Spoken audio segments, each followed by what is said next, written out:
Karti Chidambaram ji. Thank you, sir. Before I go to the President's address, I think I'm duty-bound to allude to my young friend who referred when he spoke earlier. Coincidentally, my young friend and I actually share a birthday. And unfortunately, he's not here to listen to me, and I'm sure he will listen to me via the social media.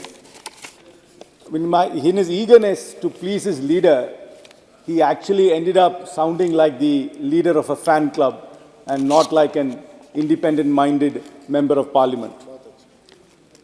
Sir, I was very glad that he reaffirmed that his party believes in unity and diversity. And he referred to Shyama Prasad Mukherjee ji's speech in the Constituent Assembly. And he said the genesis of his political party comes from Sri Mukherjee, and they believe in unity and diversity. But that's really not the reality, sir, of their actions. The ruling party in India today believes uniformity is unity. And we in the Congress party and we in the opposition will always fight to preserve the cultural, linguistic and religious diversity of India. We will fight this, one that policy of this government. One language, one religion, one kind of culture, now even one temple, one God. And even taking away the diverseness of our nation will always be resisted. Sir, while the ruling party might have to please its leader and indulge in sycophancy, the reality of their India and the reality of what is actually happening is very, very different. Sir, our Honorable President was ceremoniously brought into this house with a parade with the Sengol leading the way. The Sengol stands for righteousness and for great virtues. But this much-wanted Sengol has witnessed two events in this very house which have been unprecedented. There has been a criminal trespass in this house, which this Sengol witnessed, which many of us were here in the house on December 13th when there were trespassers who jumped from the visitors' gallery. It was a grave failure of security, a grave failure of intelligence, and now we are seeing the spectacle of it being turned into a political circus where that whole trial and the whole arrest is going to be turned into some sort of a political blame game. The Sengol also witnessed something very unprecedented, sir. This Sengol, which stands for righteousness, which stands for democracy, which stands for great justice, saw a spectacle of 146 members being suspended from this house. This Sengol, unfortunately, it was not meant to see these kind of unprecedented events. This Sengol is supposed to see justice. This Sengol is supposed to see fairness. That is the Sengol which brought our president into this house. Now I refer to 5 references from our Honorable President's speech. The first reference is, this is my first address in this new Parliament building. This building resonates with the resolve to respect our democratic and parliamentary traditions. Very high-sounding words, sir. But these high-sounding words did not find merit in inviting the President to inaugurate this house. This President had to wait for this day to come back and address this house, whereas the President should have come here to inaugurate this house. The second claim, sir, the President said, I appreciate all of you for having enacted the Nari Shakti Vandan, it's a tongue twister, sir, for me, Adhiniyam after a wait of 3 decades. This strengthens my government's resolve for women-led development. Everybody knows the reality, sir. Anybody who follows politics knows the reality that the Women's Reservation Bill will only happen after the census and after the delimitation. It is just a mirage which this government has put out in front of everybody, with knowing that these 2 goalposts will never be met, because the census is something which has to happen after 2026, and then a delimitation, which is going to be tremendously complicated if you're going to delimit constituencies according to populations, which means you will again penalize the southern states which have limited the population. Sir, I'd like to tell you a small statistic of this government which keeps wanting its commitment to Nari Shakti. Sir, the 17 BJP NDA ruled states account for 60% of all crimes against women. 70% of all rapes against women are committed in these states. So this double-engine sarkar which this government keeps wanting about is in fact a double-edged sword which is actually hurting the women in all these states, sir. I would come to the third claim from the President's speech. Today my government is building modern infrastructure along the entire border.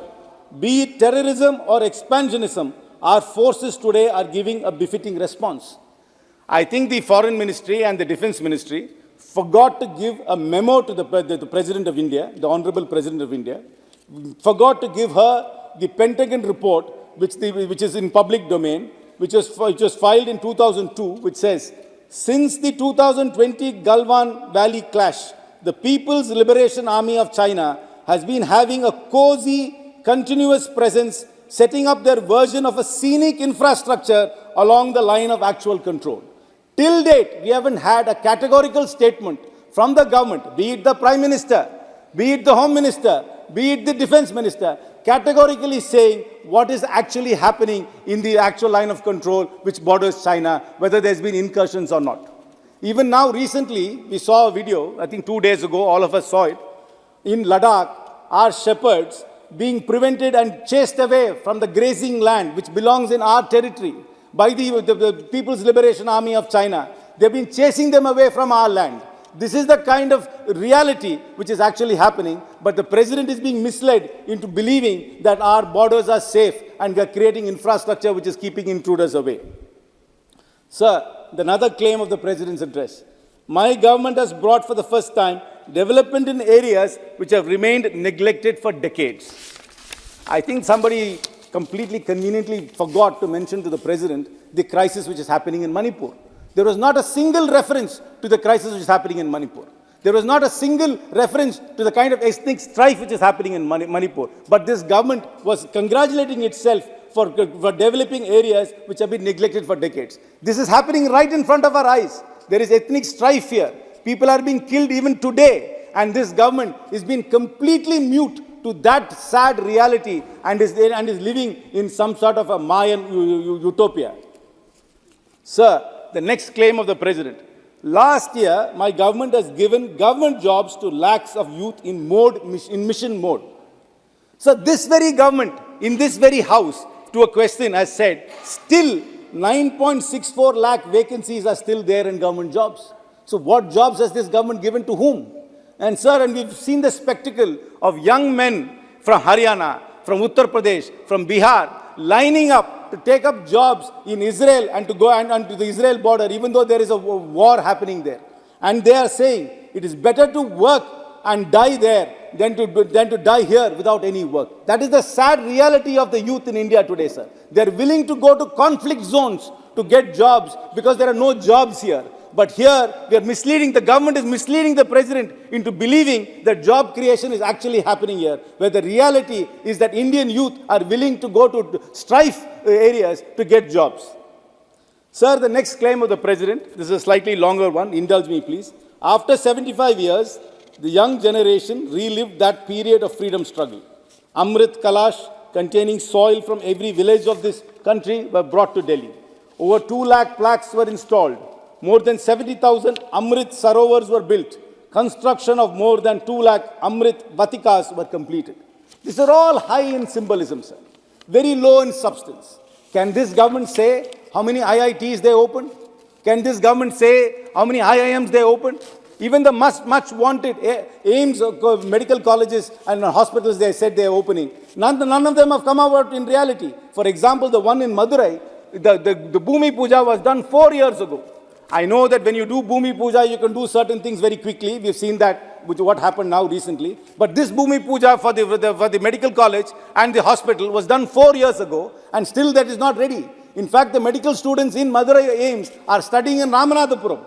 They will actually graduate from a college in Ramanathapuram, but their certificates will say they graduated from Madurai AIIMS. This is the reality of this government. High on symbolism and low on substance. This has been the hallmark of this government for the last 5 years, sir. Sir, as I conclude, this is probably the last speech many of us will be making in this August House in the 17th Lok Sabha. And I want to thank you personally because most of the times I've spoken in this House, you've been in the chair. You are some sort of a lucky charm for me. I hope the same lucky charm continues for both of us in the next Lok Sabha as well. But, sir, I only have one hope. When the next Lok Sabha is convened, I hope this Sengol will see the righteousness and the virtuousness and the justice and the democracy it deserves to see, and not this acrimony which has been the hallmark of this House. Thank you very much, sir.